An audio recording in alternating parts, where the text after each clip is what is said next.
देवघर देवघर जाने का किसको नहीं मन करता है। जिन्होंने नॉर्थ इंडिया में रहते हुए भी नहीं जाए तो रह के क्या फायदा। मुझे लगता है तो जाना जरूरी है ना। पता है मैं कब से सोच रही थी देवघर जाने का। इसकी जो संघर्षण में मुझे कोई एक तो रियलाइज हो गया है, सोचने पर नहीं जा पाते पर समय आने पर जरूर जा पाएंगे। तो आज वही हमारे साथ हुआ है। चलो आखिरी बार हम लोग निकल ही चुके हैं बहुत ही अच्छे समय पर, जो मेरे बच्चे का जन्मदिन का समय। जाने की तो अनुमति मिल गई पर दर्शन के लिए नहीं। बस मुझे बाहर ही रहना था, अंदर नहीं जाने का। तो क्या कर सकते, इस बार के लिए तो मुझे इतना ही प्राप्त है। कम से कम मैं मंदिर तक तो गए ना, तो कभी न कभी अंदर जाने का भी मौका मिल ही जाएगा, है ना। तो लगा था ना बस जाने का ही रह जाएगा, जा नहीं पाएंगे, पर मौका मिल गया तो चले गए। हम सोचा ही नहीं था कि हम यहाँ तक मैं जा सकती हूँ, क्योंकि कब से सोच रहे थे। कभी कभी ना कुछ बात ऐसी ही अधूरी रह जाते हैं, पूरा ही नहीं हो पाता है। चलो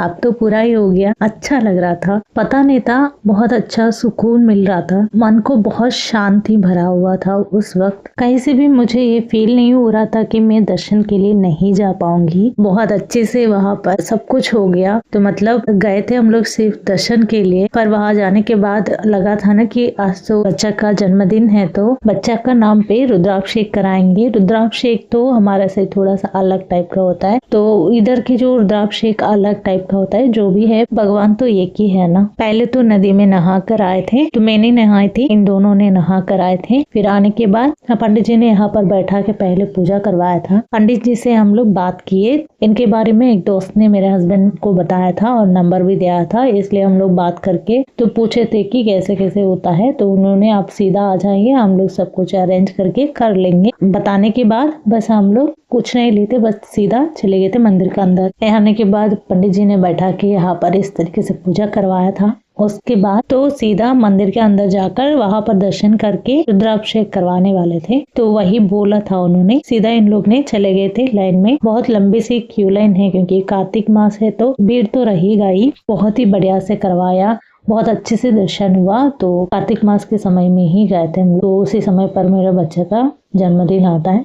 तो हम तो बस बाहर ही बैठे, बस इंतजार कर रहे थे। मुझे कम से कम ये वीडियो में तो देखने के लिए मिले तो भगवान के दर्शन। तो ये लोग लौट कर आए हैं, तो बहुत अच्छे से पूजा करवाया था। तो मेरे बच्चा और मेरे हस्बैंड ने बोल रहे थे कि बहुत अच्छा पंडित जी ने मिला है, बहुत ही अच्छे से पूजा करवाया है। इतना ही नहीं, वहाँ का बहुत कुछ उन्होंने बताया भी था। बहुत अच्छा एक्सपीरियंस हुआ है। जब भी आप कहीं पर जाते हो ना, आपके साथ अच्छा एक्सपीरियंस होता है तो आप फिर से जाने का मन करेगा। अगर नहीं है तो फिर आप सोचने लग जाते हो कि जाना है नहीं जाना है, तो वैसे हो गया ऐसे हो गया। पर हमारे साथ ऐसा कुछ भी नहीं हुआ, बहुत अच्छे से हुआ। हम लोग सोचा नहीं था कि इतना अच्छे से हो जाएगा, क्योंकि मैं थोड़ी सी डरती हूँ हर कुछ बात को लेके। तो मैं इसलिए डर रही थी कि मैं लेडीज प्रॉब्लम में हूँ, तो अगर जाने के बाद कुछ होता है क्या, तो इस वक्त जाना ठीक है कि नहीं। तो यही थोड़ा सा डर लगा हुआ था। पर मेरे बिल्कुल नहीं जाने का समय तो नहीं था। ऐसा होता तो नहीं जाती। तो मेरे बाल धोया हुआ था, इसलिए अंदर गए थे। पंडित जी से भी पूछ कर हम अंदर बैठे, ऐसा नहीं हम अंदर घुसे।